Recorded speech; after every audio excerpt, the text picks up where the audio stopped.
तो सुप्रभातम बच्चों। बहुत सारे बच्चों का आग्रह था कि उनको काव्य पढ़ाया जाए, तो आज से हम आपको काव्य पढ़ाना प्रारंभ कर रहे हैं। इसके लिए आप अपनी पूरी तैयारी करेंगे और तैयारी के साथ बैठेंगे। हमको उम्मीद है कि आपको जो पाठ पढ़ाने जा रहे हैं वो स्क्रीन पर दिख भी रहा होगा। वैसे आज का जो पाठ है आपके पुस्तक से प्रथम पाठ पवन दूतिका, जिसके रचयिता अयोध्या सिंह उपाध्याय हरिऔध जी हैं।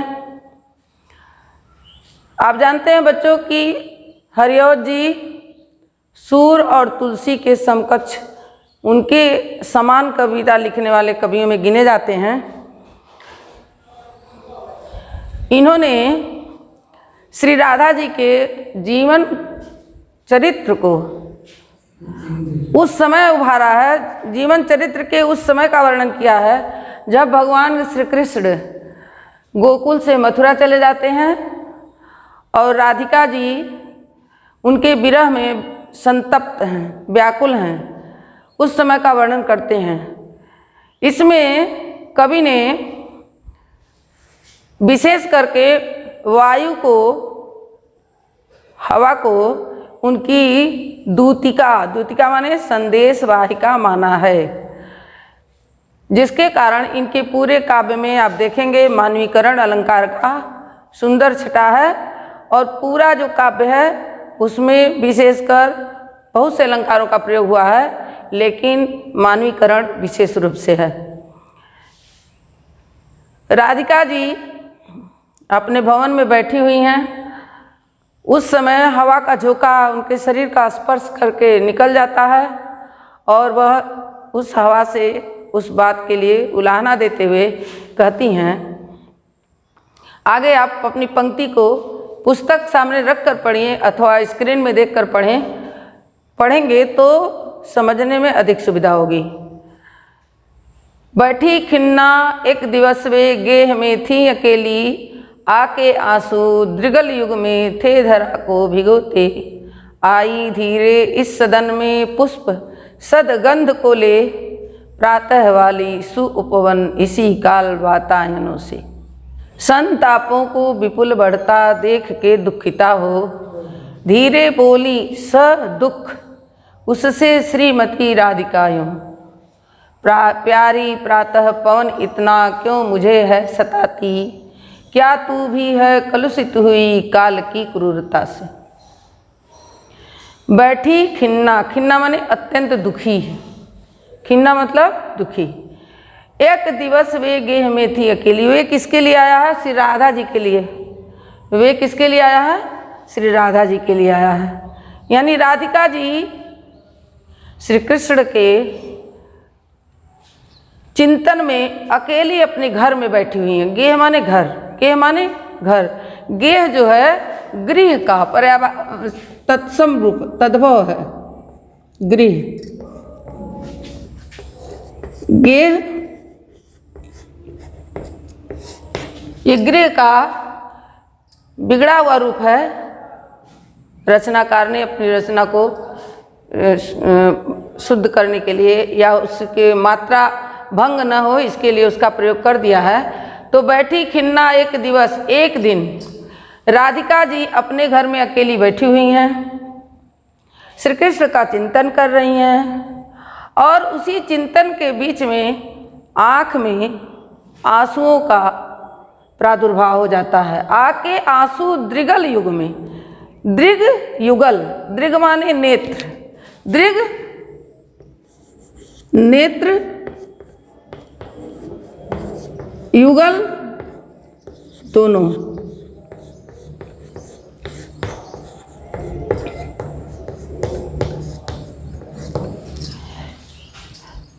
बच्चों आप जानते हैं कि नेत्र या कान, हाथ, पैर, इनका जहाँ भी वर्णन होता है ये हमेशा दोनों एक साथ कहे जाते हैं। इसलिए ये नहीं कहा जा सकता कि उनके एक आँख में आंसू आ गया। आके आंसू दृगल युग में थे धरा को भिगोते। उनके आंखों से आंसुओं की इतनी धारा गिर रही थी, दोनों आंखों से, कि वो पृथ्वी को आप्लावित कर दे रहे थे, भिगो रहे थे। और इसी समय धीरे से, सदन माने घर, सदन माने घर, आई धीरे इस सदन में पुष्प सदगंध को लेकर, प्रातः वाली सु उपवन इसी काल वातायनों से। इसी काल माने इसी समय, जब वो चिंतन कर रही थी श्री कृष्ण के विषय में, चिंतन करते करते जिस समय उनकी आंखों से आंसुओं की अविरल धारा बह रही थी, जिससे पृथ्वी भीगती जा रही थी, उसी समय वातायन माने खिड़की, वातायन, वातायन खिड़की, जिसको झरोखा भी कह सकते हैं,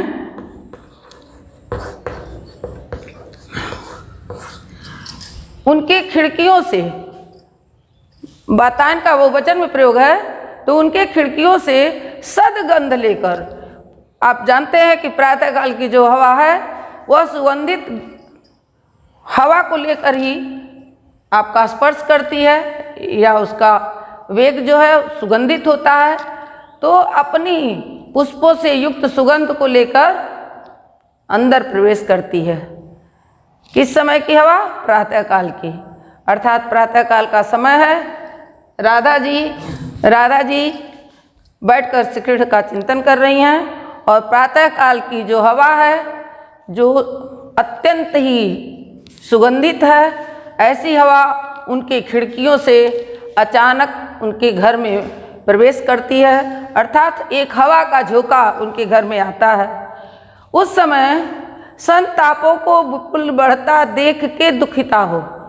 संताप माने अपने हृदय की जो ज्वाला है, विरह का जो कष्ट है, उसको अत्यधिक बढ़ता हुआ देखकर अत्यंत ही दुखी हो, धीरे बोली स दुख उससे श्रीमती राधिकायों।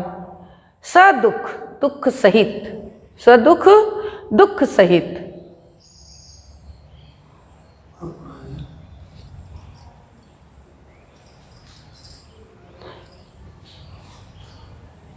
धीरे बोली राधिका जी, बहुत धीरे से,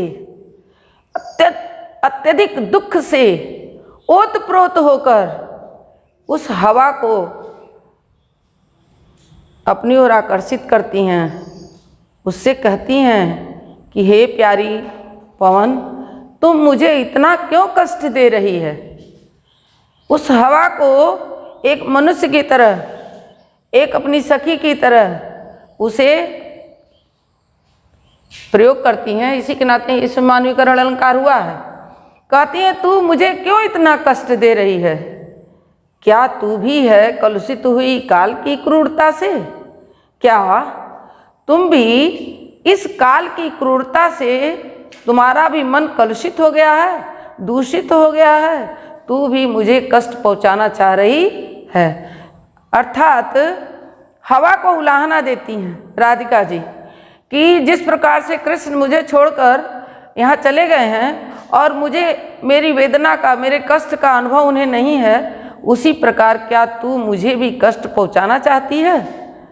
अगला पद्यांश बच्चों आपके सामने जो है उसे आप देखेंगे, अपनी पुस्तक में देखते रहेंगे या स्क्रीन पर, जिससे समझने में आपको सुविधा हो। राधिका जी क्या कहती हैं हवा से? वायु को संबोधित करते हुए कहती क्या हैं, जो इसमें वर्णन किया गया है। मेरे प्यारे नौ जलद से कंज से नेत्र वाले, जाके आए न मधुबन से और न भेजा संदेशा। मैं रो रो के प्रिय विरह से बावली हो रही हूँ, जाके मेरी सब दुख कथा श्याम को तू सुना दे। हवा को संबोधित कर रही हैं, हवा से आग्रह कर रही हैं, कह रही हैं कि यदि तुझे मेरे ऊपर करुणा है, तुझे मुझसे स्नेह है, तू मुझे कष्ट पहुंचाना अगर नहीं चाहती, तो मेरे प्यारे नव जलद से कंज से नेत्र वाले, मेरे प्यारे नव जलद किसके लिए आया है? भगवान श्री कृष्ण के लिए आया है। ये कहा नव जलद, नव जलद किसे कहते हैं? नव जलद,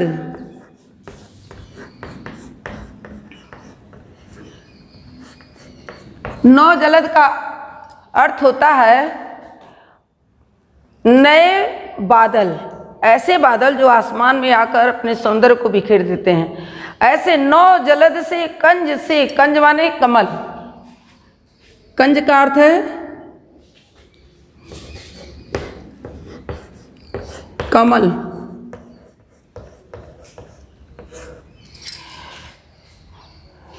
भगवान श्री कृष्ण का शरीर श्याम वर्ण का है, इसलिए राधिका जी उनके शरीर की उपमा बादल से देती हैं और बादल से देते हुए कह रही हैं कि मेरे प्यारे नौ जलद से, कंज से नेत्र वाले, मेरे जो प्रियतम श्री कृष्ण हैं, जिनका शरीर बादल के समान श्याम है, जिनके नेत्र कमल के समान सुंदर हैं, जिनके नेत्र कमल के समान सुंदर हैं, जाके आए मधुबन से। कह कर तो गए थे कि मैं लौट आऊँगा, लेकिन जाकर पुनः लौटकर नहीं आए और न भेजा कोई संदेशा, और ना तो मेरे लिए कोई ऐसा संदेशा ही भेजा कि आएंगे नहीं आएंगे। कहा तो कि जा रहा हूँ, आ जाऊँगा, लेकिन जाने के बाद वो मुझे भूल चुके हैं, इसलिए मैं रो रो के प्रिय विरह से बावली हो रही हूँ। हे हवा, उस वायु से अपनी व्यथा का वर्णन कर रही हूँ, उस हवा को अपनी सहेली मान रही हैं, उस हवा को अपनी सहायिका मान रही हैं, हवा को अपनी संदेश वाहिका मान रही हैं। कह रही हैं मैं रो रो के विरह, प्रिय विरह से बावली हो रही हूँ। मैं अपने प्रियतम श्री कृष्ण के विरह में रो रो के व्याकुल हो रही हूँ, पागल हो रही हूँ। इसलिए मेरा निवेदन है, मेरी प्रार्थना है तुमसे कि जाके मेरी सब दुख कथा श्याम को सुना दे। तू चली जा और जाकर मेरे हृदय की जो व्यथा है, जो मेरा कष्ट है, वो जैसा का तैसा, जैसा तू देख रही है, जैसा तू सुन रही है, इस प्रकार से श्री कृष्ण को बता दे। बच्चों, इतना ही नहीं, राधिका जी श्री कृष्ण के विरह में इस तरह पागल हैं कि वह नहीं समझ पा रही हैं कि हवा को मार्ग बताने की आवश्यकता नहीं होती, हवा अपना मार्ग स्वयं चुन लेती है। वह हवा को मार्ग बता रही हैं, वो बता रही कि कैसे वो कृष्ण के पास पहुँचेगी। इसलिए कह रही हैं जो ही मेरा भवन तज तू अल्प आगे बढ़ेगी, शोभा वाली सुखद कितनी मंज कुंजे मिलेंगी। प्यारी छाया मृदुल स्वर में मोह लेगी तुझे वे, तो भी मेरा दुख लख वहाँ जान विश्राम लेना। उस हवा से जिसको अपनी संदेश वाहिका मान रही हैं, उसे समझा रही हैं, आश्वस्त कर रही हैं कि देख तू उतना ही करना जितना मैं कह रही हूँ। तू यहाँ से जाना जब प्रारंभ करेगी, जब यहाँ से आगे बढ़ेगी, तो जो ही मेरा भवन तज, मेरा यह जो भवन है जिसमें मैं निवास कर रही हूँ, जहाँ तुम मुझसे मिली है, उसको छोड़कर जैसे ही आगे बढ़ेगी, तुम्हें शोभा वाली सुखद कितनी मंज कुंजे मिलेंगी। शोभा वाली, अत्यंत ही सुंदर, सौंदर्य को प्राप्त करने वाली, सुखद, सुख को देने वाली बहुत सारी सुंदर सुंदर कुंजे मिलेंगी, झुरमुट झाड़ियाँ। लेकिन देखना कहीं तुम इनके मोह में फंस मत जाना। प्यारी छाया मृदुल स्वर से मोह लेंगी तुझे वे। हवा झुरमुटों से उलझती हुई चलती है, ये सबको पता है। इसलिए राधिका जी उसे बार बार समझा रही हैं कि उस प्यारी मृदुल अपने सुंदर झंझावातों से, हवा के सरसर मरमर से वो तुझे मोहेंगी, वो तुझे चाहेंगी, तू उसी में उलझ जा और तू आगे बढ़ नहीं सके। लेकिन मेरे कष्ट का यदि तुमने अनुभव किया है, यदि तुम मेरा दुख देख रही है तो तुझसे मेरी विनम्र प्रार्थना है, तुमसे मेरा निवेदन है कि तुम उन सुख को देखकर भी मेरे दुख को देखते हुए वहाँ विश्राम नहीं लेना, वहाँ रुकना नहीं। इस प्रकार से बच्चों राधिका जी हवा को अपनी संदेश वाहिका बनाकर कृष्ण के पास भेजती हैं। इस जो आप पढ़ रहे हैं इसमें जगह जगह सबसे तो सुंदर, इसमें अगर आप रस पूछेंगे तो श्रृंगार का जो विप्रलंब श्रृंगार होता है उसका इसमें बहुत सुंदर वर्णन किया गया है। वियोग श्रृंगार जिसे कहते हो, विप्रलंब को वियोग भी कहते हैं, समझने में हो सकता है आपको कोई असुविधा हो। श्रृंगार रस का वियोग पक्ष है। राधिका जी कृष्ण के वियोग से अत्यंत ही दुखी हैं, जिसके कारण उन्होंने हवा को अपनी संदेश वाहिका चुना है। जगह जगह उपमा अलंकार है, मानवीकरण पूरे पद्यांश में है, इसे आप नोट करेंगे। आगे हम अगले क्लास में आपको पढ़ाएंगे इससे आगे के पद्यांश, उसके लिए आप तैयार रहेंगे। जितना पढ़ा रहे हैं उसको आप रिवीजन करेंगे, दोहराएंगे। इसके आगे का अगले क्लास में पढ़ेंगे, इसलिए पाठ यहाँ बंद करते हैं। नमस्ते।